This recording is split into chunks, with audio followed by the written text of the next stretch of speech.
इस कार्यक्रम के प्रायोजक हैं कृषि एवं किसान कल्याण मंत्रालय, भारत सरकार। हर जोखिम से निकल कर फसल आए, सुरक्षित हो जाए, फसल बीमा से हर किसान अब आत्मनिर्भर हो जाए। संकट के समय प्रधानमंत्री फसल बीमा योजना किसानों के लिए वरदान है। अब सूखा पड़े या बाढ़ आ जाए कोई डर नहीं, अब ओले पड़े या कीट पतंगे फसल खा जाए कोई फिक्र नहीं, क्योंकि हमने लिया है प्रधानमंत्री फसल बीमा। बुआई से फसल कटाई तक हर जोखिम का दावा, न्यूनतम प्रीमियम पर अधिकतम भुगतान का वादा। योजना से हर साल जुड़ रहे हैं 5 करोड़ से ज्यादा किसान। अब आपकी है बारी। नजदीकी कृषि कार्यालय, सहकारी समिति, बैंक शाखा, अधिकृत बीमा कंपनी या जन सेवा केंद्र में स्वेच्छा से करा सकते हैं पंजीकरण। फसल बीमा पोर्टल या फसल बीमा ऐप द्वारा भी कराया जा सकता है पंजीकरण। प्रधानमंत्री फसल बीमा योजना, आपकी फसलों का संपूर्ण सुरक्षा कवच। कृषि एवं किसान कल्याण मंत्रालय, भारत सरकार। किसानवाणी कार्यक्रम के सभी सुनवाई गिरदारी की राम राम।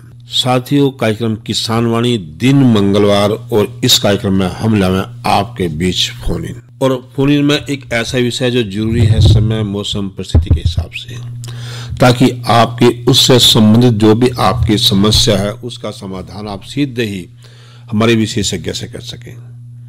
और आज इस कड़ी में जो हमारा विषय है वह रहेगा आजकल के दिनों में मधुमक्खी प्रबंधन। बातचीत में हिस्सा ले रहे हैं डॉक्टर सीजे जुनेजा, जो सलाहकार हैं मधुमक्खी एकीकृत केंद्र रामनगर के, और उनसे बातचीत करेंगे वीरेंद्र भाई। साथियों, तो एक प्रार्थना रहेगी कि विषय से संबंधित ही फोन करें, अन्य किसी तरह का फोन ना करें, क्योंकि अगर आप विषय से भटक के फोन करेंगे तो आपके फोन का समाधान होगा नहीं, लेकिन बाकी साथी रह जाएंगे। अब बात रहेगी कि किस फोन से बातचीत करें या संपर्क सूत्र क्या रहेगा, और रहेगा 221-322।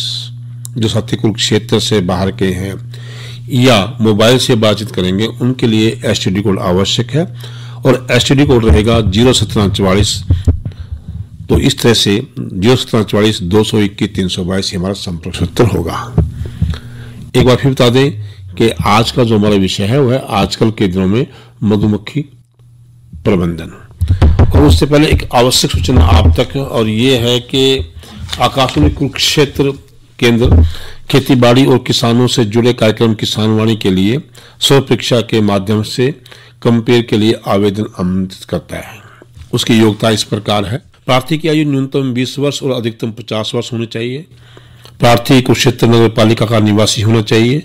प्रार्थी किसी मान्यता प्राप्त विश्वविद्यालय से स्नातक होना चाहिए। प्रार्थी हरियाणवी बोली में निपुण होना चाहिए। प्रार्थी को कंप्यूटर ज्ञान होना चाहिए। हरियाणा से संबंधित खेतीबाड़ी कृषि का ज्ञान रखने वाले प्रार्थी को प्राथमिकता दी जाएगी। इस संबंध में यह स्पष्ट किया गया है कि यह प्रक्रिया किसी नियमित रोजगार के लिए ना तो है और ना ही भविष्य में होगी। सफल उम्मीदवारों को एक पैनल में शामिल किया जाएगा। उन्हें सिर्फ और सिर्फ आवश्यकता पड़ने पर ही प्रस्ताव दिया जाएगा।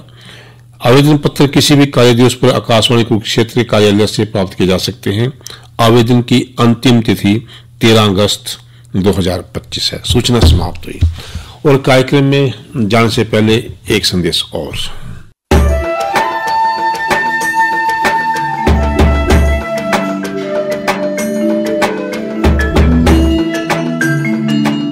मैंने 2015-16 से ऑयल पाम की खेती की है, और इससे पर्यावरण को कुछ नुकसान है ही नहीं।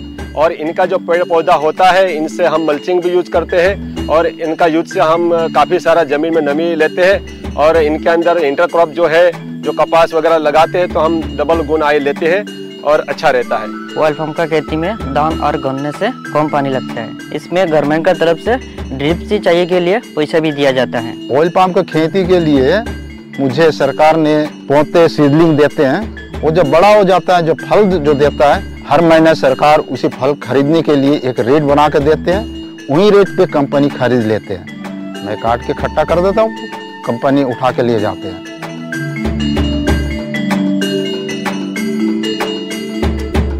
तो चलिए स्टूडियो में करेंगे बातचीत शुरू। और एक बार फिर बता दें आपने जो आज हमारा विषय रहेगा आजकल के दिनों में मधुमक्खी प्रबंधन, और बातचीत में हिस्सा ले रहे हैं डॉक्टर सीजे जुनेजा। किसानवाणी कार्यक्रम सुनने वाले सारे बहन भाइयों ने वीरेंद्र भाई की राम राम। किसान भाइयों, जैसा आप जाने हैं आज है दिन मंगलवार, और इस दिन हमारा कार्यक्रम रहा है फोन इन, यानी फोन के माध्यम से आप स्टूडियो में उपस्थित हमारे विशेषज्ञ से संपर्क करके अपनी समस्याएं और सुझाव साझा कर सके हैं। इसके लिए किसान भाई अपना फोन नंबर नोट कर लें। फोन नंबर है 01744221322। फोन नंबर एक बार फिर नोट कर लें 01744221322। और आज का हमारा विषय है आजकल के दिनों में मधुमक्खी प्रबंध। विशेषज्ञ हैं डॉक्टर CJ जुनेजा जी, सलाहकार मधुमक्खी पालन, एकीकृत मधुमक्खी पालन विकास केंद्र रामनगर कुरुक्षेत्र से। डॉक्टर साहब आपका हमारे स्टूडियो में स्वागत है। धन्यवाद। डॉक्टर साहब जैसा आप जाना है बरसात का मौसम चल रहा है, तो वैसे तो देखा जाए है कि बरसात का मौसम फसल वगैरह के लिए, खासकर धान की फसल के लिए बड़ा उपयुक्त माना गया है कि सही समय पर बरसात होती रहे तो फसलें अच्छी पैदावार करें। पर इसके साथ साथ कुछ काम धंधे ऐसे भी हैं उनके ऊपर हो सके इसका कुछ प्रभाव पड़ता हो, उनमें से एक है मधुमक्खी पालन। तो आजकल के दिनों में मधुमक्खी पालन के लिए मधुमक्खी पालक भाइयों को जो है किन किन बातों का विशेष ध्यान रखना चाहिए? हाँ, जैसे भी आपने बताया कि इस समय बरसात का मौसम चल रहा है और ये समय जो है मधुमक्खी पालन के लिए सबसे मुश्किल समय माना जाता है जी। कारण ये होता है कि फरवरी मार्च में बसंत ऋतु का मौसम है, फूल की कमी नहीं है, पराग की कमी नहीं है, मधुरस पूरा आता है जी। और इसके साथ साथ जैसे जैसे समय बीता जाता है उसके बाद गर्मी का मौसम आ जाता है, फिर भी फूल खिलते हैं काफी। सूरजमुखी का फूल है, फिर बरसीम भी आ जाता है, सफेदा भी उस समय होता है। लेकिन गर्मी के जैसे ही अप्रैल निकल जाता है, मई का महीना आ जाता है, फूलों की कमी होना शुरू हो जाती है। और उसके बाद आता है बरसात का मौसम, वर्षा ऋतु के समय। ये एक ऐसा समय है कि जहां बिल्कुल फूलों की कमी होती है, सबसे ज्यादा फूलों की कमी इस सीजन में होती है। और जो कोई थोड़े बहुत जंगलात के फूल वगैरह खिलते भी हैं, वो भी जैसे बारिश आती है उसमें उसका मधुरस घुल जाता है। यानी पौधों की बढ़वार का समय तो बेहतर है, लेकिन पर फूलों के अभी बढ़ना उनके ऊपर उचित नहीं है। आप इसी से आइडिया लगा सकते हैं कि जिस समय सीजन होता है, यानी फूलों का रस आता है, फूलों का पराग आता है, तो रानी मक्खी जो है एक दिन में 1500 से 2000 तक अंडा देती है। लेकिन गर्मी के मौसम में वो अंडा कम होता जाता है और बरसात, ये वर्षा ऋतु के आते आते यानी कई बार ऐसा होता है कि रानी मक्खी एक भी अंडा नहीं देती, क्योंकि उस समय इतना डिफिकल्ट समय होता है, क्योंकि कोई भी मधुमक्खी भूख से नहीं मरती। तो रानी मक्खी के ऊपर यह निर्भर करता है कि उसने कितने अंडे देने हैं, एग लेइंग करनी है। अगर बाहर से फूलों का पराग नहीं आ रहा, बाहर से। डॉक्टर साहब चर्चा हमारी जारी रहेगी एक फोन कॉल के बाद। हेलो, राम राम जी। राम राम जी, मैं बंसीलाल जी, पिंड तेजा मोड़ी, जिला अम्बाला जी। बंसीलाल जी आपका स्वागत है हमारे कार्यक्रम में। हाँ, ये फूलों की खेती करते हो जी आजकल, ये कैसे क्या पाए इनके पास? हाँ, आज हमारा विषय है मधुमक्खी पालन का। तो हाँ। तो आप क्या फूलों की खेती करना चाह रहे हैं? नहीं, फूलों की नहीं मखाई, फूल का दाने तो सरसों नहीं है, तोड़िया नहीं है। अच्छा, मधुमक्खी रखना जान के पास क्या करें, खराब। ठीक कह रहे हैं आपके। हाँ कि डॉक्टर साहब किसान भाई जानना चाह रहे हैं कि जैसे तोड़िया सरसों वगैरह आगे बोया जाएगा तो क्या मधुमक्खी पालन उसके लिए कैसे उचित रहेगा? हाँ, ऐसा है कि अभी जो है आजकल कोई फूल नहीं है इस समय। जैसे ये सितंबर का महीना आएगा अगले महीने, तो उसमें बीटी कॉटन है, अरहर है, इस तरह से तिल है, इसके फूल आ जाते हैं। और उसके बाद जो हमारे तोड़िया आता है, सीजन तोड़िए का आता है, और उस तोड़िए के साथ ही फिर सरसों खिलनी शुरू हो जाती है दिसंबर के महीने में। तो ये एक समय के साथ साथ फ्लावरिंग शुरू हो जाती है। हम कहते हैं कि जो साल भर आपका है, इसमें लगभग 8 महीने आप फूलों से रस ले सकते हैं, फूलों का पराग ले सकते हैं मधुमक्खियों के लिए। लेकिन आजकल बिल्कुल ऑफ सीजन है, मतलब बिल्कुल फूल नहीं है। अगर कोई जंगलात के फूल हैं तो वो भी बारिश के कारण उसका मधुरस घुल जाता है, धुल जाता है। इस वजह से जो है ये सबसे मुश्किल का समय होता है। ये हमारे किसान भाइयों को पहला ये ध्यान रखना है कि इस समय अगर फूल नहीं है और आपके बक्सों के अंदर शहद नहीं है, मक्खियां ना मरे, इसलिए आप उनको चीनी की चाशनी पिलाइए आजकल के दिनों में, क्योंकि फूल नहीं है, इसके ना के बराबर है फूल। इस यानी कृत्रिम आहार देना पड़ेगा, बिल्कुल देना पड़ेगा।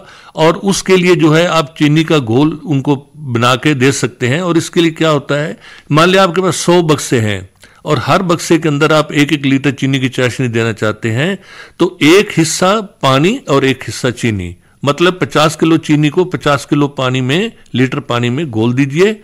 उसको थोड़ा सा उबाल के 1 तार की चाशनी बन जाए, ठंडा करके पॉलीथीन के लिफाफों में या फीडर होते हैं आजकल प्लास्टिक के, उसके अंदर डाल के मक्खियों को दे सकते हैं। तो ये फूलों की जो बात आप कर रहे हैं, फूल हर सीजन में वही फूल खिलेगा जिसका वो सीजन होता है। तो मैंने बताया कि तोड़िया जो है ये जाके अक्टूबर में आता है, उससे पहले नहीं आता। तो अभी जो है आजकल ऑफ सीजन है, जैसे अब ये सीजन शुरू होगा सितंबर से हमारा फ्लावरिंग आनी शुरू हो जाती है। तो तोड़िया आप उगाइए, लेकिन वो उसका फायदा जो है अक्टूबर के अंदर होगा। बिल्कुल सही कह रहे हैं डॉक्टर साहब, आपके समय के अनुसार जो है फूलों का मौसम आता है और उसी अनुसार जो हम इनको करते हैं। और हमारे किसान भाइयों को ये भी ध्यान रखना है कि आजकल बारिश हो रही है, बहुत से हमारे किसान भाइयों की ऐसी कंप्लेंट आ रही है, दिक्कत आ रही है उनको कि जहां पर बक्से रखे हुए थे वो इतनी ऊंची जगह पे नहीं रखे हुए, यानी वो जगह समतल थी या नीची जगह थी, तो उसमें पानी भर जाता है। पानी भरने के कारण वैसे तो हम कहते हैं कि हर किसान भाई को कि हर बक्सा जो है वो लोहे के स्टैंड के ऊपर रखा जाए, जिसका जो 10 इंच कम से कम होना चाहिए, और ताकि नीचे अगर पानी भी थोड़ा बहुत हो तो बक्से को छुए ना। लेकिन इसके बावजूद भी कई बार इतनी ज्यादा बारिश हो जाती है जो या आपका जो जगह है जहां बक्से रखे हुए हैं वो low lying area, low lying का मतलब कि उसका समतल से भी वो नीची जगह है, यानी जल भराव की स्थिति हो जाती है। और कई किसानों के जो है कई बार क्या होता है नहर टूट गई, कुछ और कारण हो गया, कहीं से पानी का बहाव आ गया, आपके बक्से पानी में चले जाते हैं। तो सबसे बड़ी सावधानी हमारे किसान भाइयों को जो पहली रखनी है कि बक्से ऊंचाई वाली जगह पे रखें ताकि उनको किसी प्रकार की कोई दिक्कत ना हो, बक्सा डूबने ना पाए, उसके नीचे पानी खड़ा ना होने पाए। या ऐसे इलाकों में ले जाएं जहां बरसात कम है वहां पर भी आप ले जा सकते हैं। दूसरा, जहां पर भी बक्से रखें वो हवादार जगह हो और साफ सुथरी जगह होनी चाहिए। और तीसरा जो है मतलब उसके अंदर ऐसा ना हो कि घुटन हो, चारों तरफ पेड़ हो, बीच में आपने बक्से रख दिए, खुली हवादार जगह हो, क्योंकि ये समय सबसे मुश्किल समय है। जिस किसान भाई ने अगर वर्षा ऋतु में अपने बक्से बचा लिए, मतलब पूरी तरह से वो ट्रेंड आदमी माना जाता है। और डॉक्टर साहब बक्से से बक्से के बीच में कितना फासला रखें? ये कम से कम हम कहते हैं कि 6 फीट, 5 से 6 फीट जरूर रखिए, क्योंकि हर बक्से के चारों तरफ उसका जो घर होता है या जो उसकी गंध होती है बक्से की वो 3 फीट होती है। 3 फीट हम कहते हैं 3 फीट या 3 किलोमीटर। 3 किलोमीटर का ये होता है कि मक्खी 3 किलोमीटर तक दाएं बाएं आगे पीछे जा सकती है, लेकिन बक्से के चारों तरफ जो है उसका वो 3 फीट उसका घर होता है, उसकी गंध होती है। तो अगर आप बक्से जो हैं एक लाइन में रखते हैं तो हर बक्से के बीच में कम से कम 6 फीट अगर आप जगह रखते हैं तो मक्खियों को किसी प्रकार की कोई दिक्कत नहीं आई। जो बाहर से मक्खी आ रही है उसकी गंध अलग है, दूसरे बक्से की गंध अलग है, तो वो अपने बक्से में चली जाएगी, वो दूसरे बक्से अपने बक्से में चली जाएगी। लेकिन अगर आपने 3 फीट बीच में जगह रखी तो जो बाहर की मक्खी आ रही है वो दोनों बक्सों की गंध एक दूसरे के ऊपर ओवरलैप कर रही है। तो मक्खी पहले आएगी, फिर वो उसके बाद एक मक्खी टकराएगी आपस में, फिर कुछ मक्खियां एक बक्से में जाएंगी, कुछ मक्खियां दूसरे बक्से में जाएंगी। तो इसके अलावा आप आज ये भी कर सकते हैं, जैसे आपके बक्से पड़े हुए हैं एक लाइन के अंदर, किसी को हरा रंग कर दीजिए, किसी को सफेद रंग कर दीजिए, कोई नीले रंग का कर सकते हैं, तो मक्खियों को पहचानने में दिक्कत नहीं होती। किसी बक्से के ऊपर आप एक लकड़ी रख सकते हैं, किसी बक्से के ऊपर आप आधी ईंट रख सकते हैं, तो मक्खियों को पहचानने में भी दिक्कत नहीं होती। और दूसरा क्या होता है कि 5 से 6 फीट अगर जगह होगी तो मक्खियों को कोई परेशानी नहीं होती। इससे यही फायदा रहेगा, मक्खी आपस में लड़ेंगे नहीं, आपस में टकराएंगे नहीं। और सीधा कई बार क्या होता है बक्से के आप पेरी यूनिट पे आप जाते हैं तो एकदम मक्खियों का भंडार होता है, मक्खियां ऊपर मंडरा रही होती हैं। वो क्यों मंडरा रही होती हैं कि वो अपने घर की पहचान, गंध को पहचानने के बाद उसके अंदर वो जाती हैं। लेकिन अगर बक्से 6-6 फीट की दूरी पे है तो वो मक्खियों को किसी प्रकार की दिक्कत नहीं आती।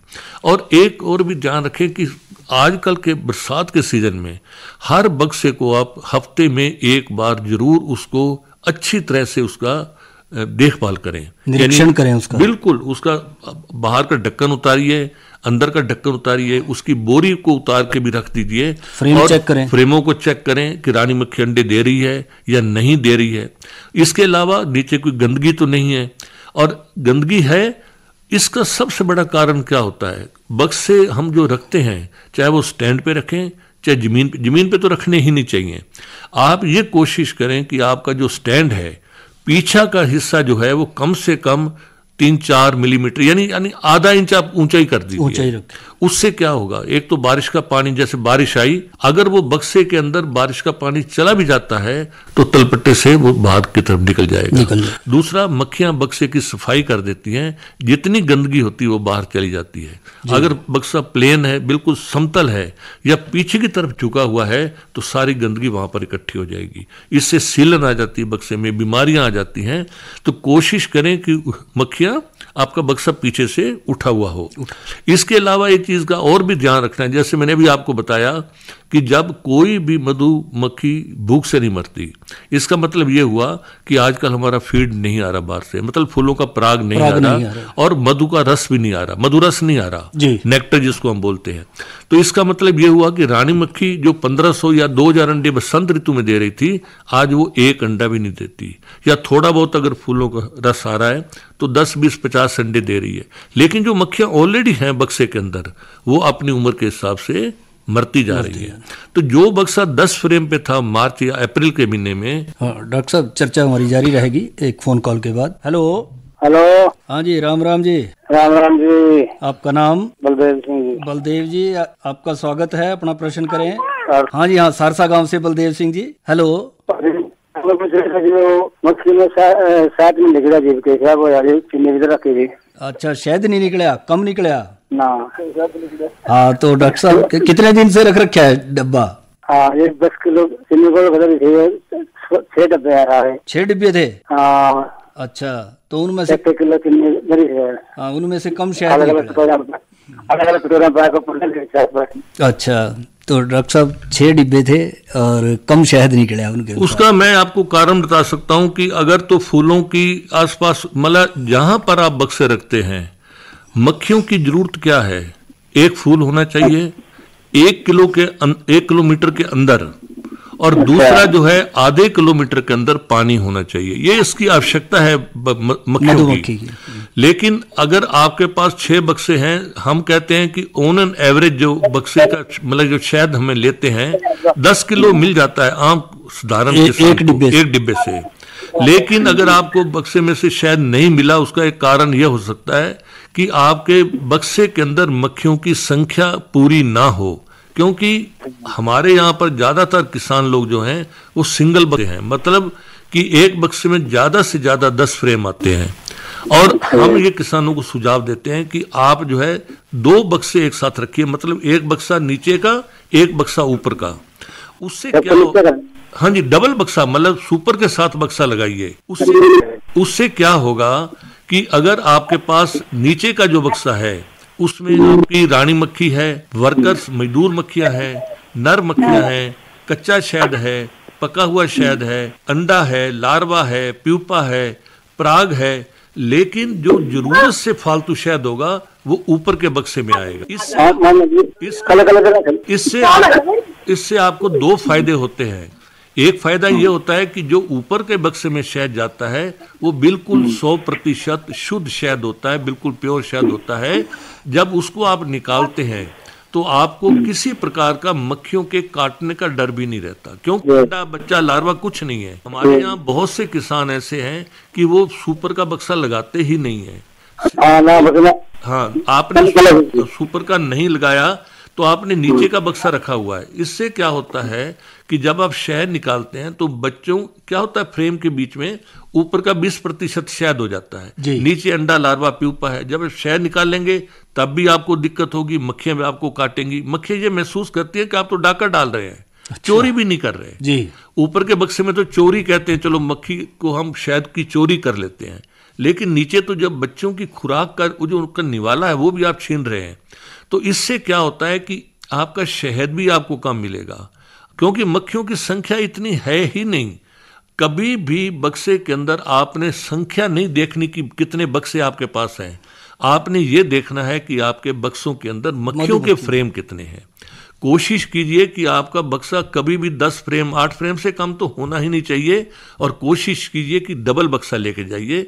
और दूसरा, इसको समय समय पर स्थानांतरण करते रहें। क्या होता है कि हमारे किसान भाई एक जगह पे बक्सा रख देते हैं, अब वहां मान लिया फर्क उदाहरण के तौर पे मतलब तोरिया खिला आपका, आपने वहां बक्से रख दिए, अब तोरिया तो 15-20 दिन के बाद खत्म हो जाएगा, तो आप उसको उठा के या ऐसी जगह पे रखो कि सरसों को फूल हो या उसके आसपास कोई नहर हो या कोई ऐसी जगह सफेदा हो, वहां पर सफेदा भी खिल जाता है। तो आपकी कंटिन्यूटी मतलब लगातार फूलों का होना जरूरी है। तो ये चीज का अगर आप ध्यान रखेंगे तो निश्चित तौर पे आपका शहद जो है 10 से 20 किलो तक, अब हमारे हरियाणा में तो आप ये समझ लीजिए कि जो किसान 10 किलो शहद नहीं निकाल पाते थे, आजकल औसतन जो है लोग 20-20 किलो शहद निकाल रहे हैं एक बक्से से। हाँ जी, और ऐसे किसान भी हैं जिनका प्रोडक्शन जो उत्पादन है वो 40 किलो तक भी है। अगर पंजाब के अंदर देखें तो इससे भी ज्यादा है। तो मेरा सिर्फ कहने का मतलब ये कि समय के साथ साथ ये आपको एक्सपीरियंस जैसे आएगा, आप समझेंगे कि भाई हमें किस चीज की जरूरत है, बक्से का स्थानांतरण कीजिए। आपकी सर्दी का मौसम है, आपने बक्से धूप के अंदर नहीं रखे, आपको शहद बहुत कम मिलेगा। बक्से का मुंह जो है पूर्व दिशा में रखिए या दक्षिण दिशा में रखिए, धूप ज्यादा पड़ेगी, आपका शहद का उत्पादन ज्यादा होगा। आप वही बक्सा जो है उत्तर दिशा में या पश्चिम दिशा में कर लीजिए, आपका शहद उत्पादन कम हो जाएगा। इसी प्रकार से गर्मी के दिनों में अपने बक्से जो है वो छाया में रखिए। अगर छाया में रखेंगे, आप समझिए कि जिस समय अप्रैल मई का महीना होता है, बरसीम का फूल आता है, अगर 40 डिग्री टेम्परेचर होता है, 40 डिग्री पे बरसीम के फूल के अंदर शहद आना शुरू हो जाता है। अगर बक्सा आपका धूप के अंदर है तो मक्खियां शहद लाने की बजाय पानी लेके आएंगी, तापमान को पंखों से हवा करेंगी, तापमान कम हो बक्से का, ताकि उनके अंडे, लार्वा, प्यूपा, उनके बच्चे जिंदा रह सकें। तो कहने का मतलब है कि ये प्रबंधन जो है, जो आज का विषय भी यही है कि आपने कैसा प्रबंधन करना है, आप कैसा मैनेजमेंट करेंगे कि आपने बक्से गर्मी के दिनों में पेड़ों की छाया के नीचे रखिए और उसके ऊपर अगर गर्मी ज्यादा भी है उसके ऊपर बोरी डाल के पानी डाल दीजिए ताकि और बक्सा ठंडा रहे। और अगर पानी का प्रबंध आपने इतना करना है कि बिल्कुल पास में नहर का पानी हो, ट्यूबवेल का पानी हो, वर्षा का पानी हो, कोई पानी नहीं है, तो जहां पर मक्खियों के बक्से रखे हुए हैं उसके पास खड्डा खोदिए, पॉलीथीन रखिए उसके अंदर, उसमें पानी डालिए, उसके ऊपर लकड़ियां डाल के बोरी डाल दीजिए और उस गीली बोरी से मक्खियां अपने पानी ले लेंगे। अगर पानी नहीं होगा तो गर्मियों में आप शायद ले ही नहीं सकते। 1 लीटर पानी एक बक्सा ले लेता है एक दिन में। तो ये प्रबंधन बहुत जरूरी है। डेफिनेटली जरूरी है कि आप समय के साथ आपको एक्सपीरियंस आता जाएगा और आपका शहद भी जो अभी 10 किलो भी नहीं निकल रहा वो 20 किलो तक भी पहुंच जाएगा बड़े आराम से। लेकिन फूलों का ध्यान रखिए। डॉक्टर साहब, अमूमन एक किसान भाई को या मधुमक्खी पालक भाई को कितने डिब्बे रखने चाहिए? हम तो कहते हैं कम से कम 50 रखने चाहिए, कम से कम क्योंकि किसान भाई रख लें, 2 रख लिए, 5 उससे कुछ नहीं होता। देखिए आपने 10 डिब्बे रख लिए, मतलब 6 डिब्बे हैं, आप जब शहद निकाल लेंगे ना 3-4 किलो शहद तो मशीन में लग जाएगा आपका। और शहद कितना निकलता है, उसके 3-4 किलो आपका वेस्ट हो गया। उतनी 6 बक्सों का भी शहद आपने निकालना है, 50 बक्सों का भी निकालना है। आप 6 बक्से को एक जगह से उठाकर दूसरी जगह पे ले जा रहे हैं, 50 बक्से भी लेके जा सकते हैं। आपकी आमदनी 10 गुना बढ़ जाएगी, लेकिन आपकी मेहनत मुश्किल से दुगनी होगी।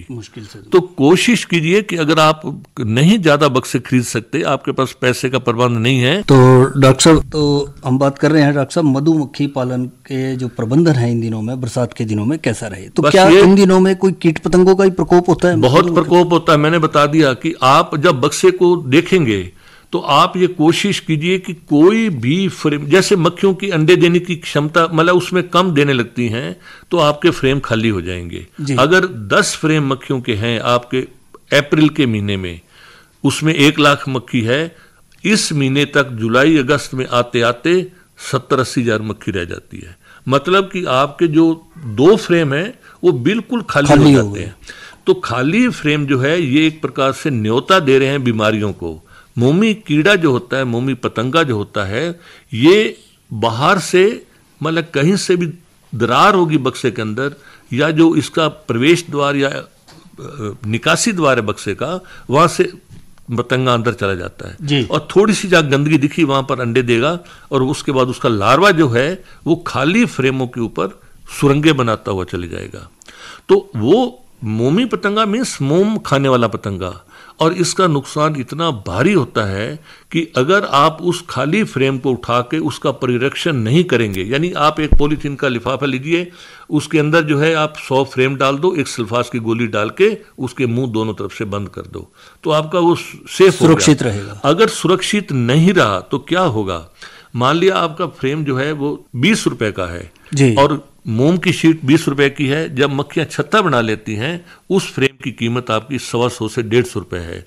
तो ये चीज़ का ध्यान रखना है कि आपने जैसे मक्खियों का पालन करना, जैसे जुलाई का महीना, अगस्त का महीना आए, वो जो खाली फ्रेम है उसका परिरक्षण करना है। अगर खाली फ्रेम का परिरक्षण नहीं करेंगे तो वो आपकी बीमारियों को न्योता दे रहा है। मोमी पतंगा उसके अंदर आएगा, दुनिया भर के एकरेंट डिजीज है, बाहरी कीट आ जाएंगे, मतलब बहुत सी बीमारियां आ जाएंगी। डॉक्टर साहब, एक आम प्रश्न जो है एक सभी किसान भाइयों के या फिर जो शहद का इस्तेमाल करते हैं उनके मन में रहता है कि सही शहद की पहचान क्या करें, कि शुद्धता उसकी कैसे जांचे परखें। मेन चीज है बाजार में कई तरह का शहद आ रहा है। सबसे आसान तरीका जो किसान के लेवल पे है या कोई भी एक आम साधारण किसान कर सकता है कि आप एक गिलास पानी लीजिए जी, नहर का पानी हो, ट्यूबवेल का पानी हो, वर्षा का पानी हो, ताजा पानी हो, नल का पानी हो, आप उसके अंदर शहद डालिए जी। पहली बात तो शहद जो है एक धार से जो है उसके अंदर जाएगा, ऊपर से ऐसे बिल्कुल चम्मच से धार से कटा हुआ नहीं जाएगा। चम्मच से भी डालेंगे, किसी चीज से, बोतल से डालेंगे, धार से वो सीधा उसके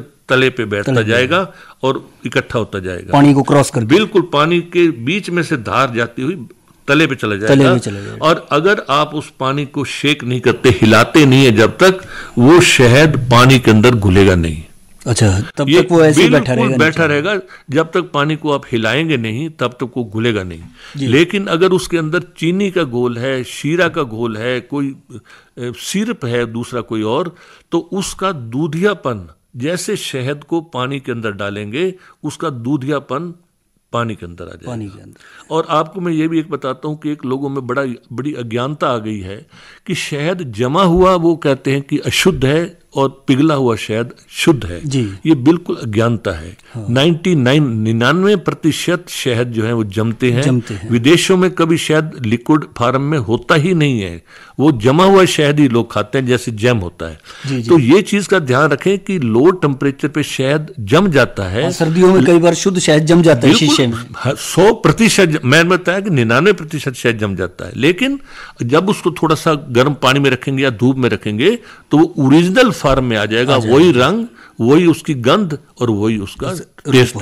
और अगर उसमें कोई घोल है, चीनी का घोल है, शीरे का घोल है, सिरप है, तो वो ओरिजिनल फॉर्म में नहीं आएगा। तो ये डॉक्टर साहब, आजकल के दिनों में मधुमक्खी प्रबंध विषय पर जो आपने जानकारी दी, इस सब जानकारी के लिए आपका बहुत बहुत धन्यवाद। Thank you.